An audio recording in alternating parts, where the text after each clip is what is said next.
প্রথমে দেবো কুচা রাখা পেঁয়াজ আর কাঁচা লঙ্কা, বেশ খানিকটা শুকনো আতপ চালের গুঁড়ি, 2 চামচের মতো কর্নফ্লাওয়ার, স্বাদ মতো নুন, পরিমাণ মতো হলুদ, কয় ফোঁটা সর্ষের তেল। এই সমস্ত কিছু হাত দিয়ে এখন ভালো করে মাখায় নেবো। সমস্ত কিছু উপকরণ দিয়ে ভালো মতো ধরুন মাখায় নিছি। কত সুন্দর শুকনো শুকনো হয়েছে, এবং শুকনো শুকনো হলে কিন্তু বলটা বানাইতে সুবিধা হবে। এই দেখেন কত সহজে বলের আকৃতি দেওয়া গেল। কড়াইতে দেবো সাদা তেল,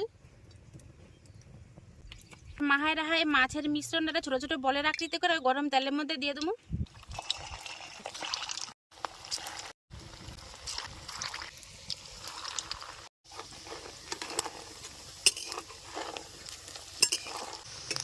মাছের বলগুলো যত ভাজা হচ্ছে তত সুন্দর ঘ্রাণ উঠা যাচ্ছে। এই মাছের বলগুলো কিন্তু আমার পুরোপুরি এখন ভাজা হয়ে গেছে। এবার আমি উঠাই নেবো।